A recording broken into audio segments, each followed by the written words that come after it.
Kapag nagkataon itong San Miguel Beer ay dadalin itong si Simon Enciso at si Vic Manuel dito sa NLEX Road Warriors kapalit nung first round pick ng NLEX na pang number 6 dito sa darating na PBA draft.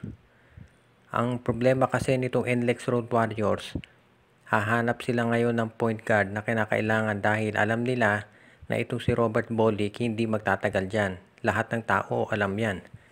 Plus ito si Kevin Alas, 3 ACL na yan. So kinakailangan nila ng isang point guard na mahusay sa playmaking, not necessarily sa scoring, at makatutulong dyan si Simon Enciso. Nakita natin kahit limitado playing time nito sa San Miguel, pag binibigyan naman ng minuto, nagde-deliver. At ito namang si Vic Manuel, magagamit yan ng NLEX dito bilang power forward nila. Dahil umaasa yung marami na yung mga top players ng NLEX talaga ay kukunin nitong TNT Tropang Giga dahil nga nagre-rebuild sila at injured itong big man nila na si Brandon Rosser at Poy Eram. So kung mawawala yung mga big men ng NLEX, mabuti na makuha nila si Vic Manuel. Ang San Miguel naman gagamitin yung first round pick nitong NLEX para kumuha ng isang power forward o center. Malamang power forward ang makuha ng San Miguel dahil sigurado pag nag-apply sa draft yung mga big men katulad nila Kai Balungay, CJ Lane, si Michael Phillips at yung iba pa, kukunin na yan ng mga nauna. So malamang power forward ang matitira dito sa San Miguel, or di kaya naman baka ang kunin ng San Miguel ay isa ring point guard.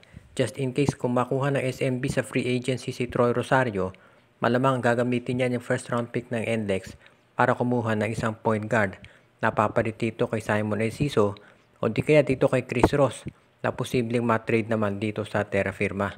So abangan natin ang transaction na ito. Interesado ngayon ang Phoenix Fuel Masters na makuha itong si Jeremiah Gray. Pero ang tanong, papayag kaya ang Barangay Ginebra na ipamigay ito? Ang Phoenix ngayon ay naghahanap ng isang scorer na tutulong dito kay Tyler Tio at Jason Perkins. Nakita naman natin na kulang dito ang koponan ni Coach Jamike Jarin. At yan ang dahilan kung bakit willing sila na mag-take ng risk at kunin si Jeremiah Gray mula sa Barangay Ginebra. Ang tanong kung papayag ba itong koponan ni Coach Tim Cone. Alam natin na si Jeremiah Gray matagal pa medyo makare-recover bago makapaglaro ulit. At yan nga ang dahilan kung bakit ang Ginebra gustong makuha itong first round draft pick ng Terra Firma para maka-draft, makuha nila itong si Kaylan Tiongson. Ang tanong ngayon, kung sakali na makakuha ang Ginebra ng isa pang wingman, papayag na kaya sila na bitawan na itong si Jeremiah Gray? At sino naman kaya ang hihilingin nila mula dito sa Phoenix Fuel Masters? Medyo mahirap i-judge yung value ni Gray dahil halos hindi pa to nakapaglalaro sa Barangay Ginebra, iilang games pa lamang. So kung ikaw ang Phoenix, hindi ka magbibigay ng mga top players mo para dito kay Gray dahil ikaw yung magte-take ng risk lalo na at meron na itong 2 ACL. So ikaw naman Barangay Ginebra, kailangan pag-isipan mong mabuti kung yung bang potential ni Gray ay mas higit pa kaysa dito sa mga injuries na nasusustain niya. Kasi kung itong si Jeremiah Gray palagi na lang may injure katulad ni Kevin Alas, baka mas mabuti pa na i-trade na lamang yan dito sa Phoenix Fuel Masters habang interesado pa sila. Dahil kung itong si Jeremiah Gray makarecover tapos after a few games ma-injure na naman, medyo mahihirapan ng Ginebra na i-trade na yan ulit. So ito siguro ang kailangan pag-isipang mabuti ng Barangay Ginebra kung ite-trade na nila si Jeremiah Gray dito sa Phoenix o hindi. Sa ngayon, syempre nakafocus si Tim Cone dito sa Gilas, pero alam natin, ang management tinitignan yung posibilidad. Isa ng free agent itong si Mac Bello pagkatapos siyang pakawalan ng Rain or Shine Elasto Painters. At matunog ang balita na ito pipirma ng kontrata dito sa MPBL. Hindi pa maliwanag kung merong ibang PBA teams na magkaka-interest dito kay Mac Bello. Medyo sayang itong si Mac Bello. Kung inyong maaalala, isa to sa mga top prospects talaga nung ito ay na-draft. At maganda naman ang pinakita niya nung siya ay nasa Blackwater. Regular scorer ito na nakaka 15-20 points per game. Ang problema nga lang nadali ito ng injury at magmula noon na hindi na siya naging katulad nung dati. Ibig sabihin sobrang naapektuhan yung laro niya at yan ang dahilan kung bakit siya nirelease ngayon ng Rain or Shine. Kailangan natin ngayon tignan kung meron pa na posibleng teams na kumuha dito kay Mac Bello. 31 years old naman to si Mac Bello, so pwede pa yan. Ang problema talaga dito yung kanyang kalusugan kung maibabalik pa niya. Dahil ito si Mac Bello, kung naalala ninyo nung nasa Blackwater yan ang franchise player nila. 20 points per game, kayang-kaya. Pero dahil nga sa mga injuries at kung ano-ano pang mga dahilan, ay hindi bumagsak bigla yung kanyang laro. Ngayon, kung sakali merong mga teams na nangangailangan ng power forward, pwede siguro to si Mac Bello. O di kaya maging small forward, pwede na rin siya magamit. Of course, kung walang PBA team na magkaka-interest dito, sa MPBL siya. Pero, sa panig naman ng Rain or Shine, marami na silang mga players na nasa ganyang posisyon. So, masasabi na expendable itong si Mac Bello. Plus, paglalaro na itong si Luis Villegas next season. So, pwede na nilang magamit yan. At mag-free up ng minutes kung wala na si Bello. Kaya sa tingin ko, hindi ko masyadong malaking kawalan yan kay Coach Yeng Giao. Sa panig ng Rain or Shine, syempre, nakafocus yan dito sa first round pick nila sa darating na draft at sa pagde-develop ng marami pa nilang players.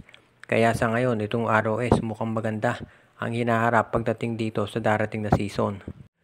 Ang Magnolia Chicken Templados ngayon ay tinitignan kung sino mga teams ang interesado na makuha itong si Jeric Balanza. Alam natin na itong si Balanza ay isa doon sa mga surprise na acquisitions nitong Magnolia Chicken Templados. At maraming ang fans na na-disappoint na sinabi, instead na Arvin Tolentino, Jeric Balanza nakuha. Dito sa mga minuto na binibigay kay Balanza, halos very little yung contribution niya sa Magnolia at yan naman ang inaasahan ng karamihan. Actually, sa tingin nga nila, parang redundant itong si Balanza.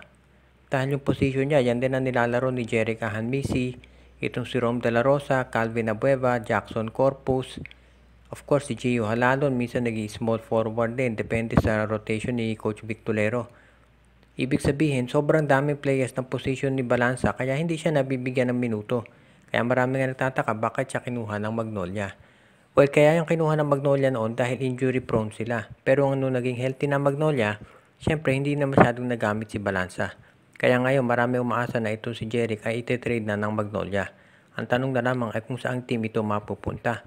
Well, marami namang mga teams dyan na makikinabang dito kabilang na siguro Terra Firma dahil nawala si Javi Gomez de Leaño. Posible rin na sa Phoenix na naghahanap ngayon ng isa pang scorer. At of course, pwede rin ng Blackwater dahil paalis na itong si Reynang Batak papuntang TNT. Kaya marami naman pwedeng puntahan itong si Balanza. Ngayon, yung iba naman players ng Magnolia na pwedeng i-trade. Alam natin, of course, itong sila Russell Escoto. Isa doon sa mga players. Plus, itong si Jed Mendoza. Ang Magnolia naman, tumitingin din doon sa mga iba pang mga draft picks na available na baka pwede nilang idagdag dito sa kanila. Depende ngayon yan, syempre, sa magiging takbo ng negosasyon at baka si Balanza masama doon sa mga trade kung sakasakali. Shoutout kay Joseph Pineda, Joshua Giray Espejo at Rosales family, kay Eduardo Monsales, Anthony Alon family, Alicia Garcia, Jonald Malyari, RG Bueno at Dalina family, Ronald Barbosidad, Judy Edwina, Shaina, Carl, Jaira at Jonah Villarosa, Ireneo Salangsang, JJ Sibum, Edwin Carmona Jr., pinabati din natin si OG, Len Gio at Gia Santillana, Tagle family, Katsakino Dukusin, Rico Olarte, Roman de la Cruz Agustin, Jonel Alago Nocelino Valles family, Alicia Garcia, si Juan Solegue, si Kuya Mike TV, Anthony Alon family, si Romeo Conchada, pati na si Mitch Bagares, Junjun, Angie, Patpat at B-Boy Matas, Jason Mendoza, si Enju at ang iba pa nating mga taga-subaybay.